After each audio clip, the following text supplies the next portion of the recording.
Hi hello నమస్తే welcome back to the channel. నేను మీ రామ్. నిన్న ఫిబ్రవరి 21 సందర్భంగా శుక్రవారం ఒక 3 సినిమాలు అయితే పెద్దవి అనుకోకపోయినా బట్ ఓకే మీడియం రేంజ్లో అయితే రిలీజ్ అయ్యాయి. ఒకటి తమిళ్ మూవీ అయినటువంటి జాబిలమ్మ నీకు అంత కోపమా, డైరెక్టెడ్ బై ధనుష్. సో వాళ్ళ మేన అల్లుని పెట్టే సినిమా తీశాడు. సో నెక్స్ట్ది రామర్ రాఘవం, ధనరాజ్ గారు డైరెక్ట్ చేస్తూ వాళ్ళ ఫ్రెండ్ వేణు గారి ఇన్స్పిరేషన్ బలగం ద్వారా ఇన్స్పైర్ అయ్యి ఇలాంటి చిత్రం ఒకటి తెరకెక్కించాడు. Third one Pradeep Ranganathan. So ఆయనే డైరెక్ట్ చేసి ఆయనే హీరోగా చేసి డ్రాగన్ అనే మూవీ అయితే చేశాడు. ఈ 3 ఫిలిమ్స్కి సంబంధించి ఒక మంచి రివ్యూ సినీ మరియు రాజకీయ విశ్లేషకులు దాసి విజ్ఞాన్ గారిని తెలుసుకుందాం. నమస్తే అన్న. నమస్తే. నిన్న 3 మూవీస్, 3 కాదు 6 ఏమో రిలీజ్ అయ్యాయి, బట్ నోటీస్ అయినవి 3. సో ఈ మూడిట్లో ఇప్పుడు చెప్పిన ఈ మూడిట్లో మీకు ఏది బాగా నచ్చింది అండ్ ఈ 3 చిత్రాల గురించి ఒకసారి మేము మాట్లాడండి. యాక్చువల్గా అయితే నిన్న ఫ్రైడే రోజు తెలుగు సినిమా తెల్లమొహం వేసింది ఓవరాల్గా చెప్పాలి అంటే. బట్ చాలామందికి అదేంటో తెలీదు. కొన్ని ఎప్పుడు వస్తాయో ఎప్పుడు పోతాయో తెలియదు. వాటిని కనుక ఆ టైంలో మిస్ చేసుకుంటే ఏదో మిస్ అయిన ఫీలింగ్ తర్వాత ఎప్పుడో ఓటీటీలో చూస్తున్నప్పుడు కలుగుద్ది. నిన్న రిలీజ్ అయిన సినిమాలలో ఫస్ట్ బైలింగ్వల్ సినిమా ధనుష్ది మాట్లాడుకుందాం. ధనుష్ సినిమా గురించి ఇది జస్ట్ సాధారణ ప్రేమ కథే, పెద్ద విషయం ఏమీ లేదు. ఆ విషయాన్ని మనకి ట్రైలర్లోనే చెప్పాడు. అంచనాలు పెట్టుకొని వచ్చి చావకండ్రా, సినిమాని జస్ట్ సింపుల్గా వచ్చి చూడండి అని ధనుష్ ఆల్రెడీ చెప్పాడు. అలాగే చూడాలి. సింపుల్ అంటే సింపుల్ స్టోరీ. జస్ట్ అబ్బాయి అనుకోకుండా పెరగడం, 10th ఇంటర్, ఆ తర్వాత ఎవరినో ప్రేమించడం, బట్ ఇంకొకరితో పెళ్ళవడం, ఆ టైంలో మాజీ ప్రేయసి నుంచి పెళ్లి కార్డు రావడం, ఈ టైప్ ఆఫ్ స్టోరీ సాదా సీదా కథ. కాకపోతే మలిచిన విధానం అనేది ఒకటి ఉంటుంది. ఇది ఈ సినిమాని ఎక్కడికో తీసుకెళ్ళిపోయింది. సో జాబిలమ్మ నీకు అంత కోపమా సినిమా ప్రతి ఒక్కరు చూసిన ప్రేక్షకులకి వాళ్ళ నిజ జీవితంలో జరిగే సంఘటనలు అలా కనబడతా ఉంటాయి.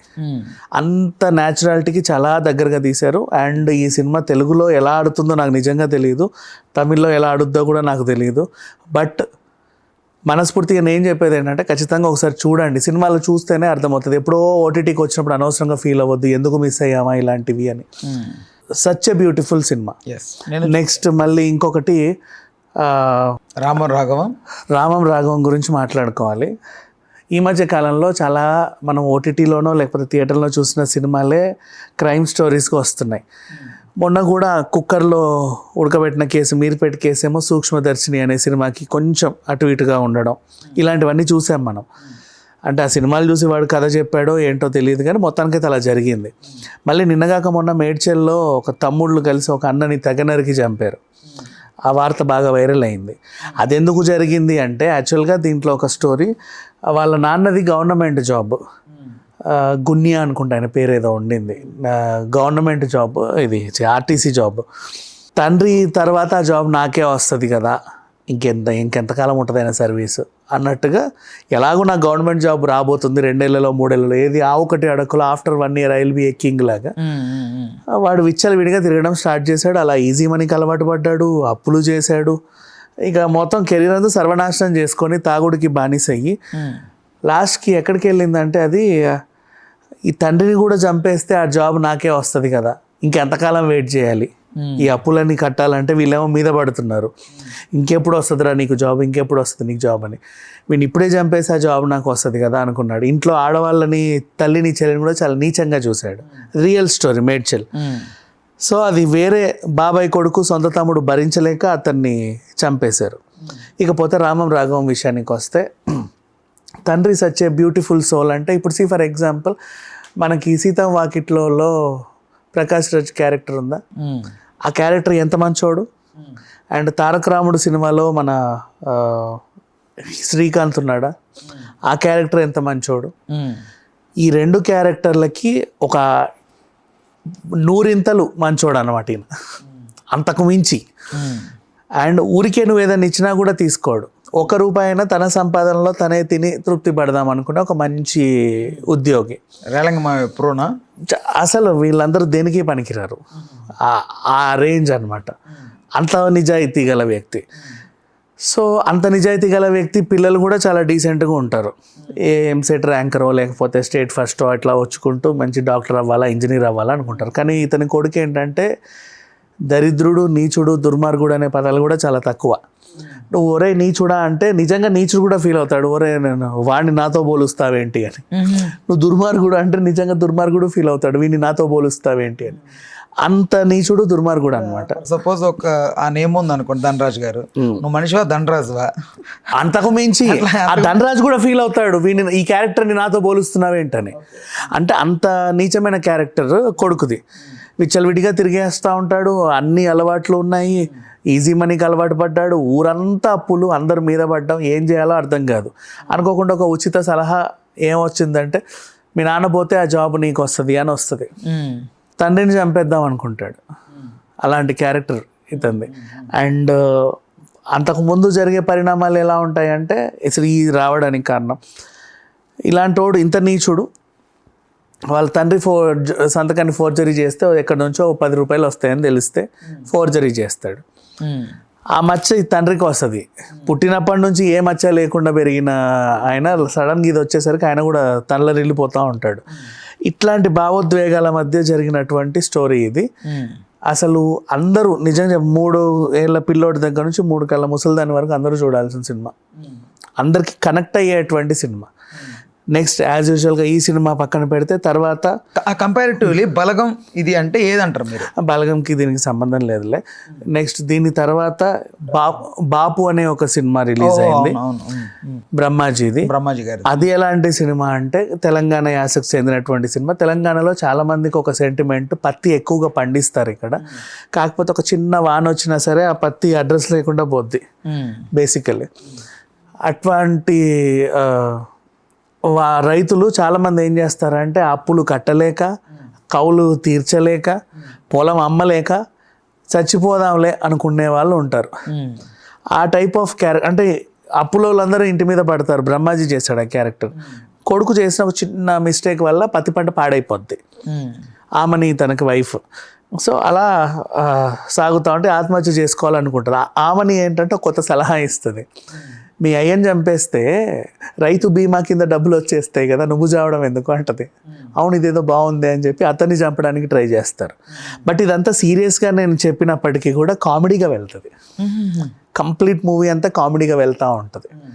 ఓ టైప్ ఆఫ్ అనిల్ రావిపూడి కామెడీలు ఉంటాయి చూసావా, ఆ టైప్లో వెళ్తూ ఉంటుంది. ఇప్పుడు అనిల్ రావిపూడి కామెడీ ఎందుకన్నానంటే, నిన్న మనం చూసినటువంటి సంక్రాంతికి వస్తున్నాల్లో వాడిని కొండపై నుంచి తోసేస్తుంది కదా హీరోయిన్, వాడు చచ్చిపోతే అయ్యో ఏంటి ఇలా అని ఒక టైప్ ఆఫ్ అనిపిస్తుంది. ఇక్కడ కూడా అది కామెడీగా చూపించారు, ఇక్కడ కూడా ఇదంతా కామెడీగా సాగుతూ ఉంటుంది. ఇదొక టైప్ ఆఫ్ సినిమా. అంటే నిన్న ఓటీటీలో కానివ్వండి, థియేటర్లలో కానివ్వండి, మనసుకు హత్తుకునే సినిమాలు బోల్డ్ అని వచ్చాయి. డ్రాగన్ గురించి నాకు తెలియదు. సో ఇట్లాంటి సినిమాలు బోల్డ్ వచ్చాయి. ప్రతిదీ హిట్టే. ఎప్పుడుకో మనం అదేంటిది చూసి ఇది ఎందుకు మిస్ అయ్యామే అనుకోవడం కంటే, ఉన్నప్పుడే నలుగురు కలిసి ఎంజాయ్ చేస్తే ఆ సినిమాలో నిజంగా హ్యాపీ ఫీల్ అవుతారు. వస్తున్న రిపోర్ట్స్ ప్రకారం డ్రాగన్ ఎలా ఉంది తెలియదు నాకు, దాని గురించి అసలు ఆ సినిమా ఏంటో తెలియదు, ఎవరితో కూడా తెలియదు. ప్రదీప్ రంగరాజన్ అని కూడా తెలియదు మీకు? నాకు ఆ సినిమా తెలియదు, నేను ఎప్పుడు వినలా. ఓవరాల్ ఈ 3 మూవీస్లో ఏది మీకు నచ్చిందంటే? నాకు ఇప్పటిదాకా నేను చెప్పిన 3 సినిమాలు అయితే నచ్చాయి. నాకు వాటికే నా వీకెండ్ అయిపోయింది. ఒకవేళ ఈ సాటర్డే లేదా రేపు సండే నువ్వు చెప్పినటువంటి డ్రాగనో లేకపోతే ఇంకేమైనా సినిమాలు ఉంటే చూసి చెప్పొచ్చు. ఇప్పుడైతే ఇంతే. నేను ఇంకా నిన్న చావాకి వెళ్ళా, అది మిస్ అయ్యానని. సో ఆ విధంగా నాకు టైం అంతా అదే వెళ్ళిపోయింది. నాకు నచ్చింది, అఫ్ కోర్స్ బాగుంది. చాలా మంది లాస్ట్ 40 minutes తప్ప సినిమాలో ఏం లేదండి. ఫస్ట్ నుంచే సినిమా అంతా సినిమా ఉంది. చాలామంది అలా ఎందుకు అంటున్నారో నాకు తెలియదు, కానీ సినిమా మొత్తం సినిమా ఫస్ట్ నుంచి ఇంపాక్ట్ క్రియేట్ చేస్తూనే ఉంటుంది. బాగుంది. బట్ చావాదేనా ఇంకా ఫర్దర్గా కూడా ఏంది రూలింగ్ చావాదే ఉంటుందా ఇంకా తెలుగులో కూడా? ఉంటుంది. బట్ ఏంటో అంటే చాలామంది అక్కడి దాకా వచ్చి ఈ ఇంత పబ్లిసిటీ వచ్చినా ఇది చూడకుండా ఈ కొత్తవి ఎందుకు అని చెప్పేసి మిగతావి చూడట్లా. అందుకని నేను చెప్తున్నా, ఇప్పుడు చావా మీకు ఎంత కాదనుకున్నా తెలుగులోకి వస్తుంది, డోంట్ వరీ ఇన్ దట్. కాకపోతే మన దగ్గర వచ్చిన ఆనిముత్యాలు కొన్ని సినిమాలు ఉన్నాయి, ఇవేంటంటే మీరు ఇప్పుడు మిస్ అయితే ఇంకా దొరకవు. చావా సినిమా నీకు నెక్స్ట్ ఇయర్ ఇదే డేట్ వరకు కూడా అవైలబుల్లో ఉంటుంది థియేటర్స్లో, అది ఆడుతానే ఉంటుంది. బట్ ఇప్పుడు తమిళ సినిమాలు పెద్దగా ఆడవు అనుకున్న టైంలో ఇప్పుడు 2 సినిమాలు ఇక్కడ టాపిక్గా మారాయి. సో చాలామంది ఆ సినిమాలకు వెళ్ళడం జరుగుతుంది. ఆ dragon, at the same time Dhanush వాళ్ళ మేనల్లుడిది. సో అసలు ఏంటి మెల్లిమెల్లిగా మన సాంబార్ వాళ్ళకి అలవాటు పడుతున్నామా? ఏమీ లేదు అలాంటిది ఏం లేదు. ఎప్పటి నుంచో తెలుగు వాళ్ళు అన్ని సినిమాలు ఆదరిస్తారు. మెల్లిమెల్లిగా ఏముంది, మాధవన్ అంటే ఎంతమందికి ఇష్టం, సూర్య గారు అంటే ఎంతమందికి ఇష్టం, విశాల్ ఎంతమందికి ఇష్టం, అజయ్కి, అందరికీ మనకి దగ్గర ఫ్యాన్స్ ఉన్నారు.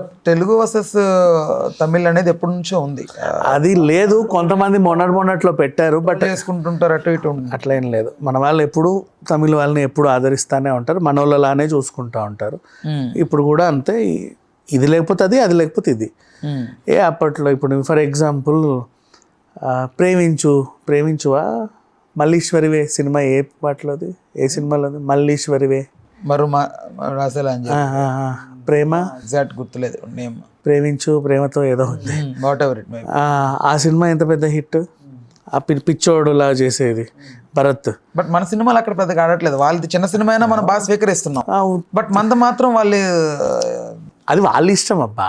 మనం ఆదరిస్తున్నంత మాత్రం వాళ్ళు ఆదరించట్లేదు, మనం కూడా వీటిని బ్యాన్ చేయడం అనేది తప్పు. తెలుగు అన్నదమ్ములాగా ఉండాలని అందరూ అనుకుంటారు. అందరూ అలాగే ఉన్నారు. వాళ్ళకి అర్థం కాకపోవచ్చు తెలుగు, మన వాళ్ళకి ఎందుకో నీట్గా తీసుకుంటున్నారు అంతే. ఈ మనకి 2 ఫ్లేవర్లు నచ్చుతాయి, వాళ్ళకి ఏమో నచ్చలేదేమో, వదిలే, తప్పే ఉంది. అండ్ ఇంకోటి షాపింగ్ మాల్, ఆ సినిమాలన్నీ మనం చూడలే, డబ్బింగ్ వెర్షన్ పెద్ద హిట్లు ఇక్కడ, మన సినిమాల కంటే పెద్ద హిట్. సో ఆదరిస్తారు, అదేం లేదు. రైట్ ఓకేనా, థ్యాంక్స్.